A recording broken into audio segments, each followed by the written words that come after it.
What's going on, dude? Not too much. Sorry, I had to break you up a little bit there. Yeah, you had to. It was good. It was good. So we've been. We're right in the thick of football season. We are counting down the days until the premier matchup of this weekend, which is the Philadelphia Eagles at home versus the San Francisco 49ers. And man, it's gonna be a bloodbath. Yeah, and we're coming off of two strong wins, KC and Buffalo. I don't know that a lot of people, including ourselves, were expecting a clean sweep of both of those teams. So that was certainly nice to see. Rematch of the NFC Championship of last year. There's already smack talking going on, and I like it. It'll be fun. Yeah. So, now granted, and I'm not trying to make excuses, but if you look at the last 4 weeks, we had Dallas, bye week, Chiefs, and the Bills. We're going in this game banged up. That's the truth. But much like we told our friends from San Francisco, injuries happen. It's football. Yeah. It's how you overcome those injuries and how you game plan and what adjustments your coaching staff makes in game and everything else. So we're going to see whoever wins this game, has bragging rights until the next time they meet. Yeah, and this is the put up or shut up time, because last time we were dealing with essentially Josh Johnson, and there just wasn't a whole lot of QBing going on for them. So this is their time to shine. Let them see what they can prove. And I don't know. I kind of feel about the same way to Chiefs and Bills. I just don't know. They're on fire, but you know what? So we're every other team that we just beat. So exactly. My gut tells me I don't give a shit what. It makes me happy that Vegas is saying that the Niners are the favorites in this game. Let's go. Yeah. We play better as the underdog anyway. Yep, exactly. Exactly. What we're doing on this show, though, is we're not here to get everybody fired up for the Niners game. If you're already not fired up and you're an Eagles fan, then you need to go get your pulse checked to make sure that you're, not a, not dead. So what we are going to do is go over, I sent a little document over to Tom, and I worked on one myself, and we took a full 53-man roster, a coaching staff, not the whole coaching staff, but just a simulated coaching staff. And we did our own little practice squad, not following the real practice squad rules because, who gives a shit? Which the practice squad is going to work as our honorable mentions. And we didn't really put a limit on that one. It is what it is. But what we're going to do is just run through our full 53-man roster, the coaching staff, the honorable mentions / practice squad. We'll throw them in as we do the position groups, and we'll see if we can have some fun. So, this is like this is our all-time Eagles team. So at one point or another, these players either played or are playing for the Eagles. It doesn't matter how long. They could have played a season. They could have played 10 seasons. So what position do you want to start with? Do you want to go up the top and go down? Yeah, let's start with quarterback. We'll start with the offense and work our way through the defense and special teams. All right. QBs, I went this way. I went Jalen. I went Randall Cunningham, and I went Nick Foles. Okay. And mainly because in our lifetime, the only quarterback I know to win a Super Bowl is Nick Foles. So now we are going to have a couple differences because we did, if there were positions that we didn't feel we really were bringing in the cream of the crop, or we weren't really happy necessarily with the depth at the position, we could kind of switch it up. So we are going to have a little bit of the difference. Now, that being said, my quarterbacks are as follows: Jalen Hurts, Randall Cunningham, Nick Foles, and Donovan McNabb. Yeah, it's funny. I had him initially down, and I was like, nope, crossed him right out, put Nick Foles, and then totally forgot to even put Donovan back in my honorable mentions. That was just my fault. Had him down, and I erased him, and then was like, nope, got to put Nick. I mean, and there's quarterbacks that played for that, slinging Sammy Ball, Norm Van Brocklin, Sonny Jurgensen. There's other quarterbacks that have played that have been all-time greats that are in the Hall of Fame. But we kind of tended to lean, for the most part, towards players that we've actually seen play. Yeah, and we're talking basically, mid 80s on to current times. And yeah, the same thing. As we go these positions, I put a couple players that I just know through maybe a little bit of film, a lot of reading, just knowing the history, and kind of went that way. Yeah, because like you said, you could have easily slotted in a lot of other quarterbacks there that were excellent. Yeah, I couldn't obviously not lead off with Jalen, and I don't know that it's just because of where we're at today, but it's like we have a proven winner, our franchise player, and I mean, he is the Eagles right now. So yeah, the team has definitely taken on his personality, which is the best thing that they could do, because dude is just, we talk a lot about what is his name? Ranger Suarez, and how he's just a killer. He's got ice water in his veins, and Jalen is the same. He's unflappable. It doesn't matter what happens. If Jalen Hurts gets the opportunity to take the ball, yeah, you know what? Jalen Hurts, he had that fumble in the Super Bowl, and it did cost the Eagles. But at the end of the day, he still had one of the greatest games for a quarterback in Super Bowl history, set multiple records. And some quarterbacks aren't going to do that. They're going to make that mistake, and then they're going to start making other mistakes because they're going to start focusing on the mistakes they made, and it's going to snowball. And that's not how you win games. Hurts is going. I don't want to jinx him. I don't want to curse him, but looking at the body of evidence that he's put together so far, he is on pace to go down as one of the greatest quarterbacks in Eagles history. Yeah.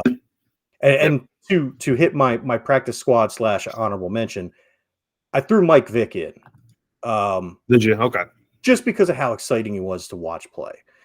Granted, he was not good at times in his Eagles tenure.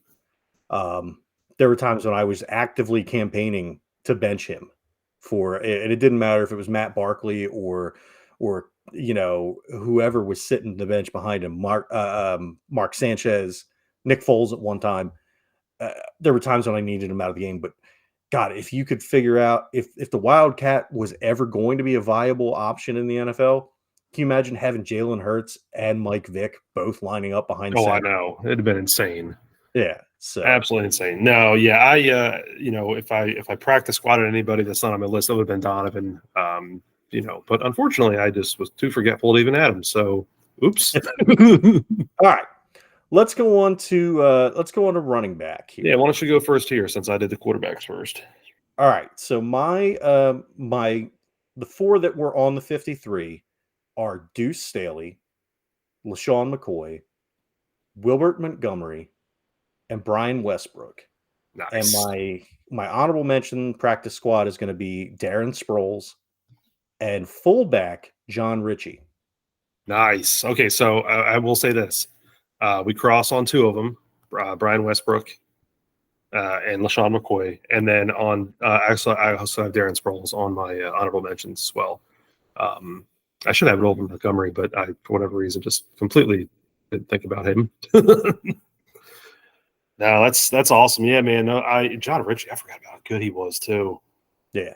And he wasn't with us for a long time, but he was with us for enough time to make an impact on me. Yeah. No, you're right. Watching him with the Raiders and stuff, and I know this is an Eagles, list, obviously, but we took, like you said, they just had to play it down for the Eagles, and they could be on this list. So. Yeah, so no, I had Shady as well, Brian Westbrook, and I went in a different direction because, again, I went with people that spoke to me.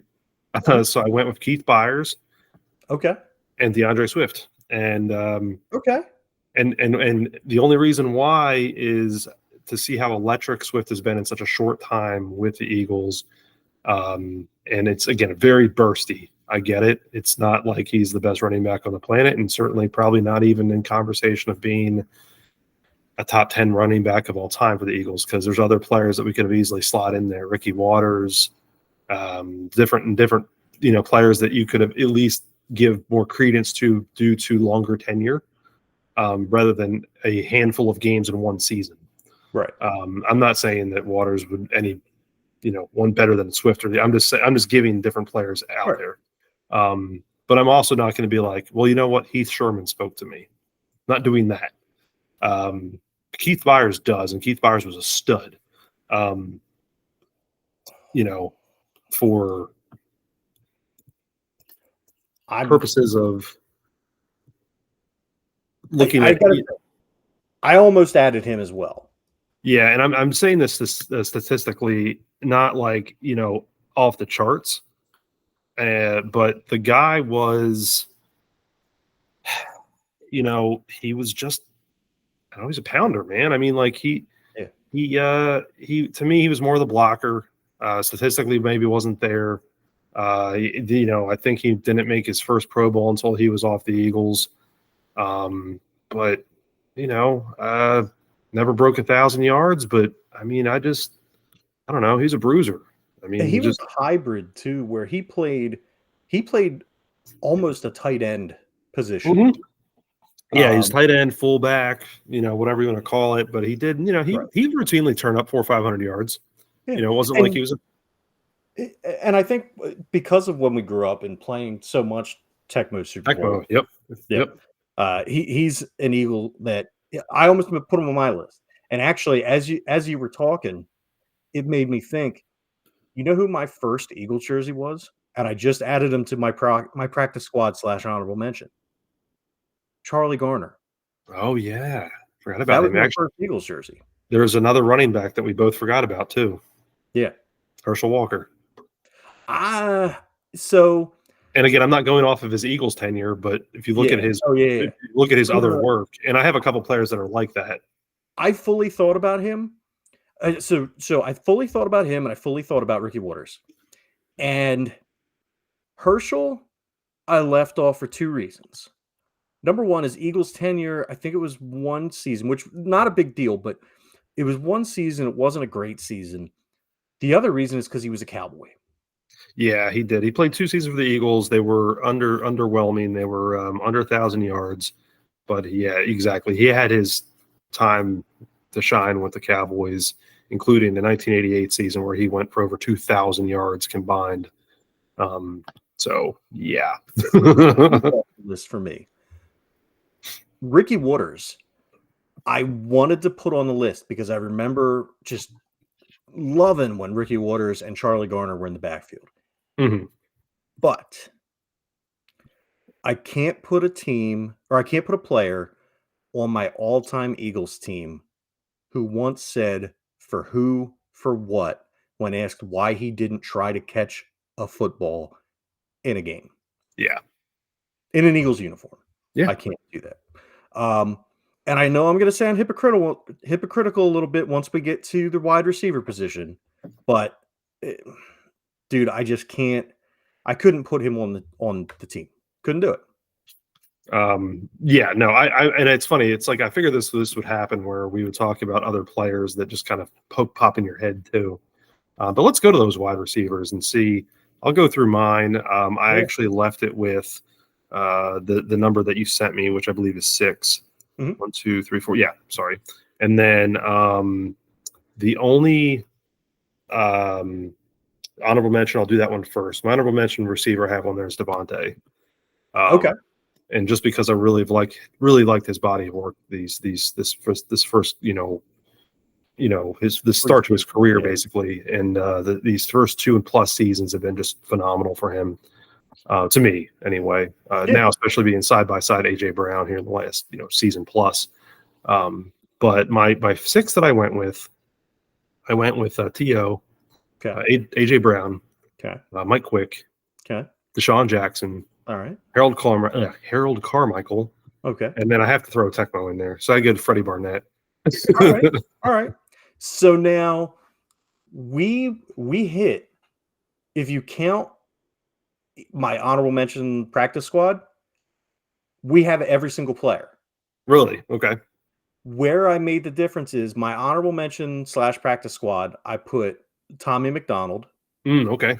and Fred Barnett.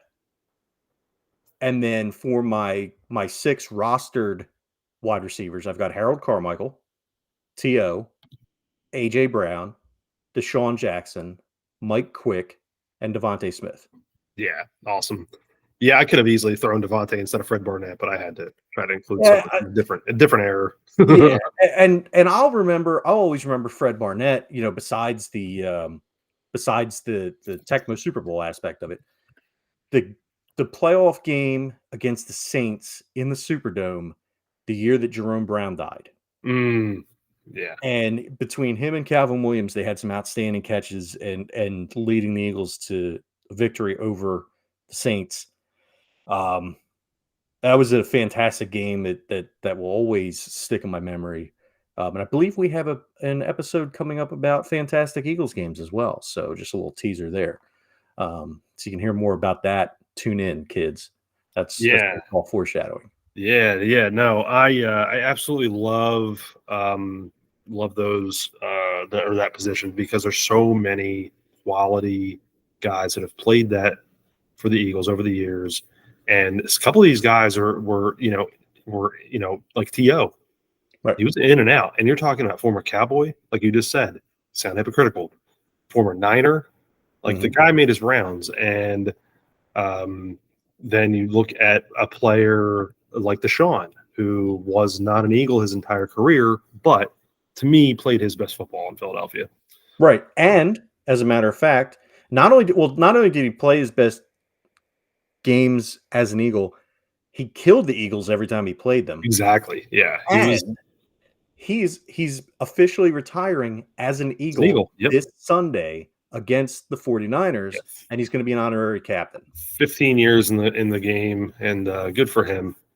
And he was a guy, not to, because I'm no kind of draft genius or anything, but coming out of college, he was somebody that during the draft, I was like, I really want this guy. I really want this guy. I really want this guy. I got my wish, and I looked smart as hell that day. Well, later when people saw that I was right. But, I digress. So let's move on to let's do the tight ends, right? Yeah. All right. So I kept 3, and I had one on honorable mention. So I'll go with my honorable mention practice squad guy. That's going to be Brent Selleck. Okay. All right. Okay. And then the 3 on my active roster are Zach Ertz, Keith Jackson, and Chad Lewis. And I honestly, I could have thrown Dallas Goedert on the practice squad, but I didn't want to have too much recency bias. Right. No, and I did. I threw him on my practice squad, and I actually had Brent Selleck in as a starter. And went Keith Jackson, Zach Ertz. Did not think of Chad Lewis for whatever reason. But no, Goddard I almost just left off completely. But it was like, you know what? He's been solid enough. And I'm almost basing that off of last year and prior, because this year there really hasn't been a lot, right? Particularly with getting hurt and being out these last couple of games. So, but no, I mean Keith Jackson and Zach Ertz. I don't know that you can. I mean, they got to be 1-2. Yeah. I mean, Keith Jackson was a stud, and Zach Ertz obviously played his best ball in Philly, won the ring. Look, it was time. They had to move on, and got shipped to Arizona. And really, I mean, just I don't know, kind of bad hand. Good, but he's had some injury issues. Right. In bad hand. I mean, look at what you're kind of dealing with in their QB situation and what you're having to. It's just, it is what it is. Yeah. Are you doing a fucking PBR? I am. All right. Yeah. I am. Fair enough. I tried my hardest here to stick with linemen that were lined up in the spot, but then I got stuck on some of them. Mm-hmm. So I really did. I tried so hard and then realized how difficult that really was. So I may have a couple of out of position, or you do have players that ended up playing so long that they actually ended up switching positions over time. Yes. And then you have two-way players too. not many of them, but there was a couple in history that did that. So I know exactly where you're going with this one. yeah. But let's just talk about these. Do you just want to do all the tackles? Let's do all the tackles, then we'll go guards, then we'll go centers. Or we can even just do our offensive line. Just do the line. Yeah, okay. Yeah, just do the line. Yeah, so I went with some obvious ones, Jason Kelsey, and Hank Fraley. I mean, why? I just don't know where else you'd go with the center now. I guess that was the one where I thought, well, you could go with Concrete Charlie, but I went the other way. To me, he's more defensive, but he played offensive line too. So, okay. But I went with Trey Thomas, Jason Peters. I actually threw Landon Dickerson in there. Brandon Brooks, Jermaine Mayberry, Lane Johnson, John Runyon. But the one I thought was kind of odd, I threw in Guy McIntyre. Oh. Because he played, I believe it was his last season in football or close to it with the Eagles. So I was like, you know what? That dude is an all-pro Hall of Famer. You got it. I mean, come on. I know he's not known as an Eagle, but he played with the Eagles, so I cheated a little bit. Now, honorable mentions, I don't believe I have any linemen. Let me look. Jordan Mailata. Okay, I do have one. Okay. In my list. He's the only one that I have on my offensive lineman list. That's and that makes sense. I struggled with him. I really want to, you know what? Fuck it. He's on my practice squad. I'm breaking the rules. I don't give a shit. Yeah, just throw him on there. He's on my practice squad. So my practice squad is Jordan Mailata and Sean Andrews. Nice. And Sean Andrews, if he could have figured out and so I'm kind of biased with Sean Andrews because he and I don't want to say we were like, he has no idea who the fuck I am, but he and I used to go back and forth talking friendly, like on Twitter back in the early days of Twitter. Yeah, for years. He and I would go, not direct messages, but like messaging each other. Right. And we would talk about stuff.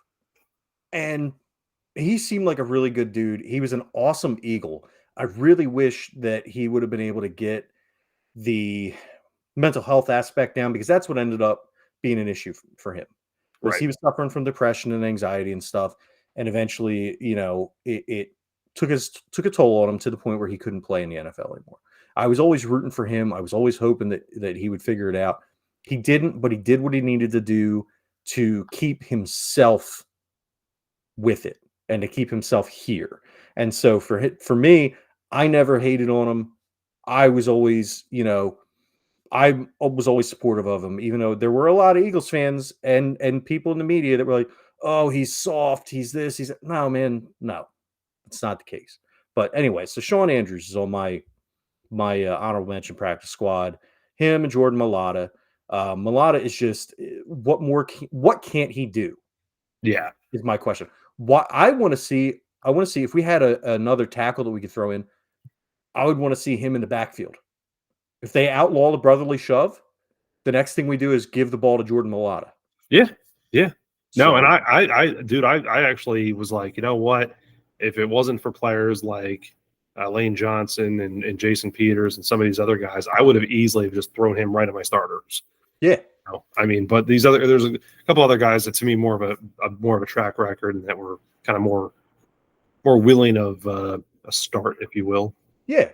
So I went for my main roster. I went left tackle Trey Thomas and Jason Peters.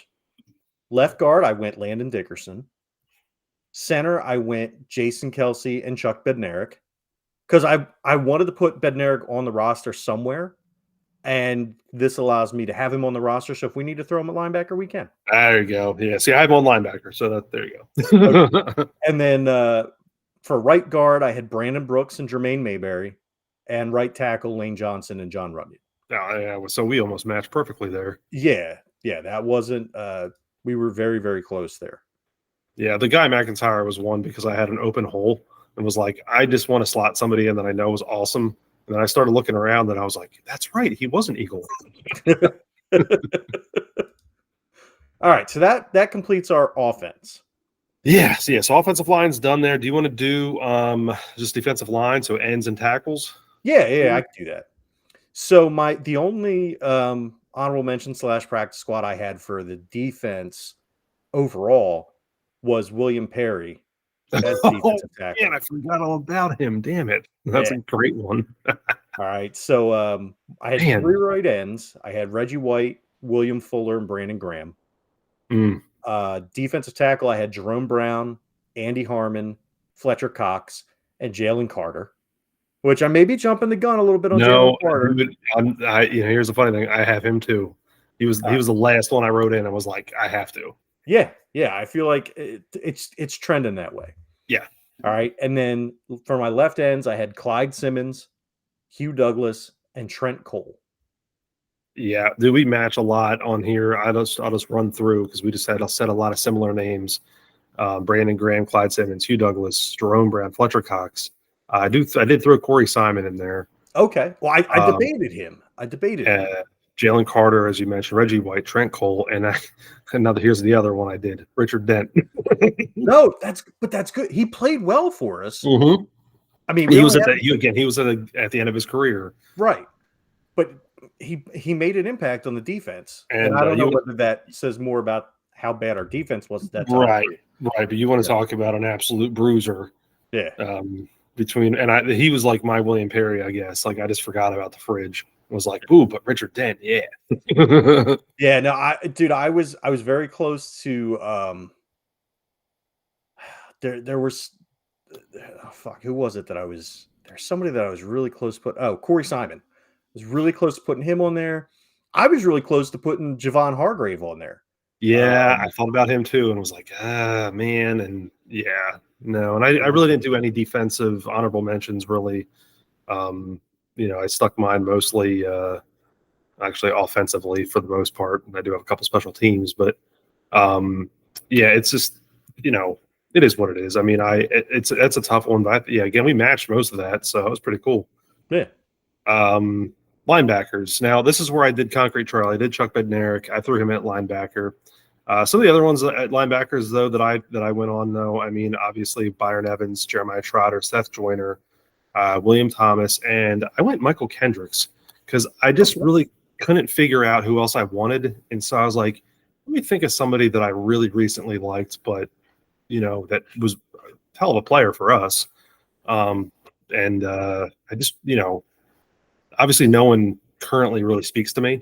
And I think obviously that's a struggle right now as it is. But I would imagine we matched on quite a bit of that. So, yeah. You know who we forgot at defensive end? Javon Curse. Oh, you know what, dude? I thought about him. Actually, when we first sent this, he was like one of the first people I thought about and just went right over my head. Yeah, I'm looking at this. I'm like, oh shit, Javon Curse. All right, so I went my right outside linebackers because I'm playing this like it's a 4-3 defense. Okay. So even though I don't think there's very few teams that use a base 4-3 anymore. But I went my right outside linebackers are Bill Berge and Seth Joyner. My middle linebackers are Byron Evans and Jeremiah Trotter. And my left outside linebackers are William Thomas and Hassan Reddick. Yeah, I wanted Reddick in there so badly, and that's where I made the switch. I had Reddick in initially, and that's when I swapped out and put Chuck. So, and I just didn't even think about putting Reddick on my honorable mentions at that point. Yeah. So he got the shaft, much like Donovan McNabb did. Well, I mean, dude, and Hassan Reddick is a dude that I wanted him when he was in the draft, coming out of Temple. I was like, dude, this is perfect. This is perfect. You get this rusher from Temple. He doesn't even have to move. He's from Camden. He grew up an Eagles fan. What better story do you have? And then the Cardinals got him. Yeah. So, but he ended up here anyway. And thank you, Howie, for that because, he needed to be an Eagle. Well, oh, yeah. And, man, talk about just an impact player. I love seeing him week in, week out. I mean, it's awesome. It really is. And, we do need to we need to give Brandon Graham his flowers, too, because he was, we kind of skimmed over him. But we just said his name. Yeah, we kind of just said his name. Yeah. So Brandon Graham as a defensive end, Now the longest tenured Eagle ever, 189 games. He broke David Akers' record. And really, is there more deserving player of that honor than Brandon Graham? Yeah, no, I agree completely. And we kind of did the same thing to Fletcher Cox too. We just kind of said his name. So Well, and Kelsey too. I mean, yeah, we just kind of said. But we've I been mean, it's in our praise of Kelsey in past episodes. yeah, But dude, Fletch, amazing that he's kept up as long as he has. Brandon Graham came in and had a rough go. Like was got that dreaded first round bust label, and all he did after that was he got hurt and missed the season after he looked like he was starting to come on, and then boy, he worked his ass off, and he came back and he just continued to work and continued to work and continued to improve and continued to improve, and it's incredible, man. He is the definition of the Philadelphia Eagles. yeah. I'm so glad that they stuck with him. And you look up any of these other lists because I looked around because I was curious to see what people had, and Fletcher Cox and Brandon Graham typically show up or start showing up on all-time best player lists for the Eagles starting post Super Bowl wins. So you're talking 5 years ago now, and look who's still playing. Right. Brandon Graham, Fletcher Cox. So if they're showing up then 5 years ago at best of all time, there's something special. So right. All right, let's go on to our defensive backs here, and we'll start with the corners. Yeah, go for it. All right, so I've got Eric Allen, no surprise there, Lito Shepherd, Bobby Taylor, Troy Vincent, and Big Play Slay. Okay, the only difference I have is I went with Asante Samuel. Dude, I considered him. I really did. I went with him ahead of Slay. Slay should be on my practice squad or should have been in place of Samuel. That was the only difference I had. So, yeah, I mean, and dude, strong case for Samuel. All the dude did was pick passes off. Yeah, and it just it was hard to look past that. But Slay obviously is certainly in that same conversation. But Eric Allen, I mean, come on. And look, man, we've spoke that into existence where hopefully he's getting into the Hall this year. Yeah, so. Yeah. No, I remember him and Reggie White when I was a kid coming to Lambs Road and doing some speeches and stuff. Well, heck, I mean, Reggie White's kids went to the same school I did. So, but Eric Allen was just the guy that came along with him. Dude, I'd have lost my mind. Those were my two favorite Eagles growing up. And I sat there as 10 years old. I remember walking down the stairs and Reggie White walking past me and was like, well, that's a big guy. Just walking right by him like it was, That's normal. That's just a Tuesday. Yeah. All right.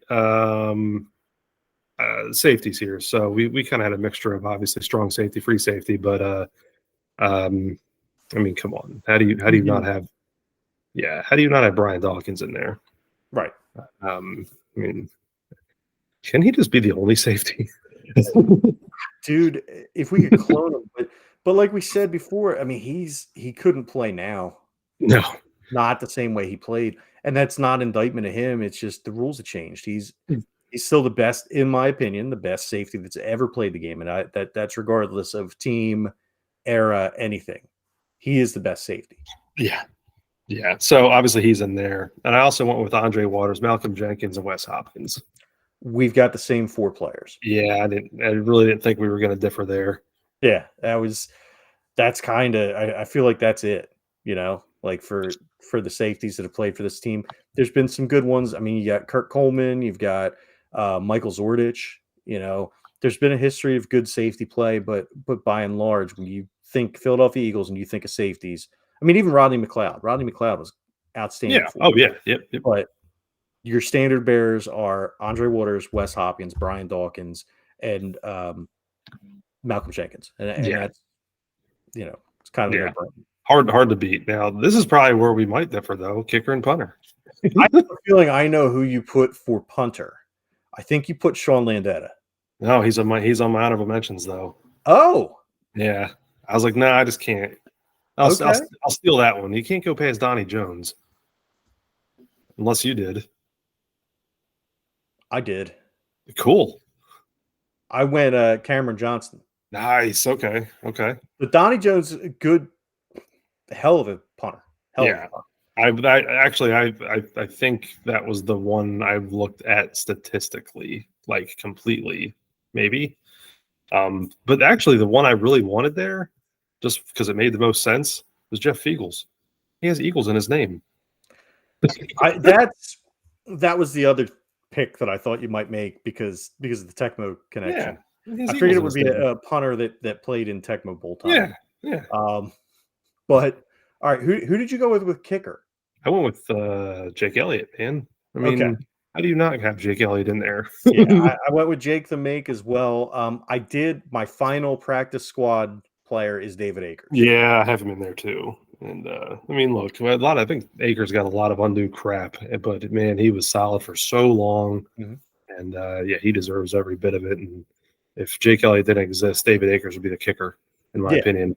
Oh yeah, For absolutely. this, and then I could say Roger Ruzak would be number 2, but Roger Ruzek, former Cowboy. yeah. All right, so coaching, and I'll let you do this one because I just did kind of the head coach. I did an assistant head coach, but I kind of cheated and used another head coach. Oh yeah, Yeah, because I mean, there really isn't such a thing other than like then I did the OC and DC as well, and that's kind of where I stopped. Okay, so now this one was really hard, but as great as Andy Reid is, there's only one coach so far that's won a Super Bowl, Doug Peterson. Yep. So I've got Doug Peterson as my head coach. I've got Nick Sirianni as my assistant head coach. I've got Shane Steichen as my offensive coordinator, Jim Johnson as my defensive coordinator, and I could not make an all-time Eagles list and include coaches and not throw Jeff Stoutland in there as the offensive line coach.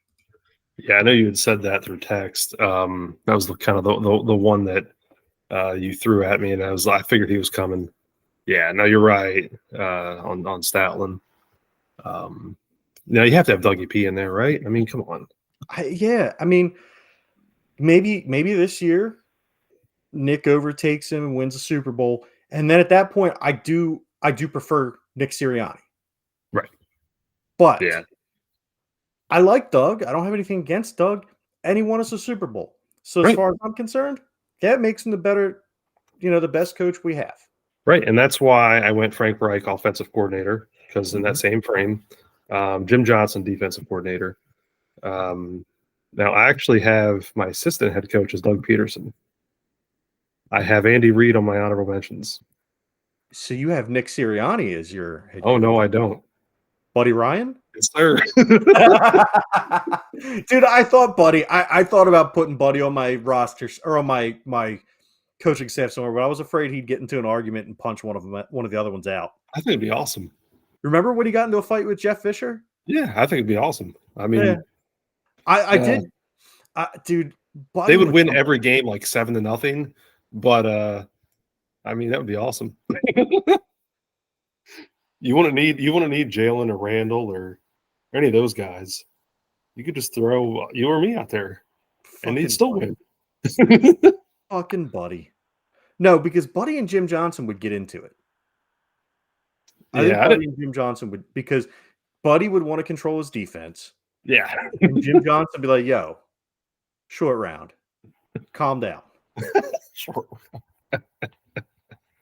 So I don't see that. That would be a very volatile combination. But no, man, I thought about Buddy. But I couldn't. I love the bravado. I love, if you ever go back and watch on YouTube, there's clips of him and Jimmy Johnson going back and forth on like between games and stuff through the media, and it's hilarious. And it's just, Buddy was something else. Buddy was a lot of things. Very controversial. Maybe not exactly a paragon of anything, Yeah, aside from defense. yeah, Defense and racism, maybe that was what he was yeah, most known for.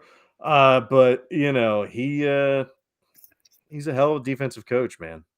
yeah. And look, I think we would be remiss here as a few players. I'm just going to throw out there that we did not discuss at all, and just kind of get your take. Ron Jaworski. Yeah. I mean, Jaws was a good quarterback, but looking at the history, and like I said, there's quarterbacks that are in the Hall of Fame that we didn't mention. Jaws is good. He was good, but I wouldn't put him necessarily on an all-time list. Yeah, and I'm going to throw some names at you, and these are just names that we missed. And this is basically the football equivalent of WAR. So they give an approximate value rating, and to put that into terms on this list again, this is a Yard Barker article. I know I'm just kind of throwing this at you. Yeah, that's cool. Without a thing. But Reggie White would be the greatest Eagle of all time based on approximate value, and his number is 129. So that's your reference. Ron Jaworski is apparently number 7 at Really? 102. He is just ahead of Harold Carmichael at 101, who we did talk about. And I'll run through the names if you want, and then just to kind of see where they fall. Yeah. And to see, I can't say that I'm in agreement with how this works, but I imagine this seems to work more off of seasons played. So Donovan McNabb is 2, Brian Dawkins is 3, Jason Kelsey is 4, Fletcher Cox, Randall Cunningham, Jaworski at 7, Harold Carmichael, Jason Peters at 9. The top 10, Trey Thomas is number 10, Troy Vincent, Lane Johnson at 12, and then Randy Logan at 13. Eric Allen at 14, Trent Cole, Wilmer Montgomery, Jerry Sizemore, Seth Joyner, John Runyon, Clyde Simmons, Brian Westbrook, William Thomas, Bill Berge, who you talked about, Timmy Brown, and Guy Morris, 2 S's. So yeah, there's a handful of names in there that we didn't discuss, but most of those we hit. Yeah. And the ones that, to me, if you look at that approximate value, that are really surprising are Donovan being as high as he is, but did have a lot of winning there, so that does make sense. Yeah. But I'll be honest, I'm unfamiliar with that metric, but it looks very akin to what the wins above replacement is for baseball. So Interesting. Yeah, I'd have to. I'd like to look through that, and then. Yeah. I mean, that's interesting. I don't know, man. I look again. Jaws is the one that took us to our first Super Bowl, and it wasn't his fault that we lost. Yeah. He was an all-time great Eagles quarterback, but if I'm building a team, and granted, I'm looking at the NFL now, I guess, more than the NFL eras of the past. So, like I said, Doc wouldn't be as effective. Because of the way he played the game. And again, not an indictment on him. It's just how the game is now. Yeah. The game's kind of changed. Chad Lewis would be our Jack Stoll, essentially. A good blocking, a good blocking tight end, but could also catch the ball. So, it's tough to say. And that's the biggest thing. That's the biggest difference. Like Bill Berge played almost more of a modern role, and that's what allowed him to elevate his game above a lot of his contemporaries, was because he was playing that hybrid role of the linebacker that can play well in coverage and intercept passes, but also still get home when he needs to and make thunderous tackles. Same thing with Seth Joyner. The reason that they were so good, and pretty much all of our linebacking core that we've had that has excelled over the past, they were able to do more of the athletic play that maybe some of your other linebackers weren't able to do. They were bigger guys. They were a little bit slower, whatever the case may be. But Seth Joyner could hit like a motherfucker. Oh yeah. So, Yeah. No, this was fun, man. You know what we forgot about though? Who? Rich Kotite.